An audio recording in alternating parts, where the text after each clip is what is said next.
ಇದೇನಿದು? ಇದೇನು ದೇವಲೋಕವೋ ಅಥವಾ ಶ್ರೀಕೃಷ್ಣನ ಶೈನ್ಯಾಗ್ರಹವೋ? ಶಾಬಾಷ್! ಆ ಪಾಂಡವರು ಎಂಥ ಚತುರರು! ಶ್ರೀಕೃಷ್ಣನ ಕುತಂತ್ರದ ಫಲವಾಗಿ ನನ್ನ ಕುರುಸಿಂಹಾಸನವನ್ನು ಸ್ವಾಧೀನಪಡಿಸಿಕೊಳ್ಳಲು ಹವಣಿಸುತ್ತಿದ್ದಾರೆ. ಅದಕ್ಕಾಗಿಯೇ ನನ್ನ ಆಜನ್ಮ ವೈರಿಯಾದ ಅರ್ಜುನನು ದ್ವಾರಕೆಗೆ ಬರುತ್ತಿರುವನು. ಇರಲಿ, ಆ ಪಾಂಡವರನ್ನು ರಾಜ್ಯಭ್ರಷ್ಟರನ್ನಾಗಿ ಮಾಡುವುದೇ ನನ್ನ ಉದ್ದೇಶ. ಅಲಲಲಲಲೇ, ಏನು ಸುಖಪುರುಷನಪ್ಪ ಇವನು! ಈ ಹಗಲು ವೇಳೆಯಲ್ಲಿ ಹೀಗೆ ನಿದ್ರಿಸುತ್ತಿರುವೆನಲ್ಲ. ಇರಲಿ, ಇವನ ಎಚ್ಚರವಾಗುವ ತನಕ ನಾನು ಈ ಪೀಠದಲ್ಲಿಯೇ ಕುಳಿತುಕೊಂಡಿರುವೆನು.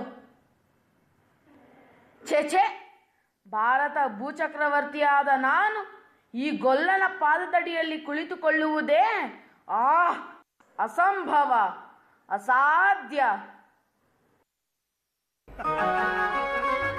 ಸಕಲ ಸಾಮ್ರಾಜ್ಯ ದುರಂದರ ಧೀರ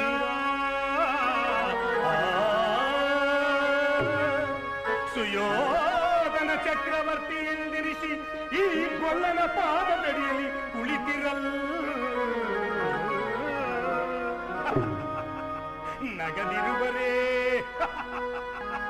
ನಗದಿರುವರೇ ಸರಿರಾಜರೆಲ್ಲ ಶೀಘ್ರದಳು ಸೇರುವೆನು ತಲೆಯ ಬಳಿಗೆ.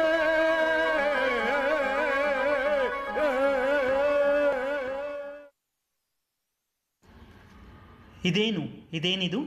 ಕುರುಪತಿಯು ನನಗಿಂತ ಮುಂಚಿತವಾಗಿಯೇ ಬಂದಿರುವನಲ್ಲ. ಆಶ್ಚರ್ಯ, ಪರಮಾಶ್ಚರ್ಯ. ಅಲ್ಲ, ನಾನು ಇಲ್ಲಿಗೆ ಬರುವುದು ಇವನಿಗೆ ತಿಳಿದಿದ್ದಾದರೂ ಹೇಗೆ? ಇರಲಿ, ನಾನೇಕೆ ಬೇಸರ ಪಡಬೇಕು?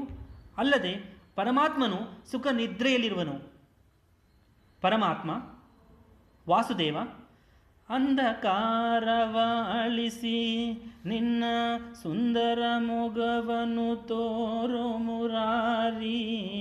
ಅಂಧಕಾರವ ಅಳಿಸಿ, ಅಂಧಕಾರವ ಅಳಿಸಿ, ಅಂಧಕಾರವ ಅಳಿಸಿ. ಕೃಷ್ಣ, ಮೂರು ಲೋಕದ ಮಂಗಳವೂ ನಿನಗೆ ಸೇರಲಿ. ಹೇಳು ದೇವ, ಏಳು ಭಾವ, ಎದ್ದೇಳು ಮಾಧವ.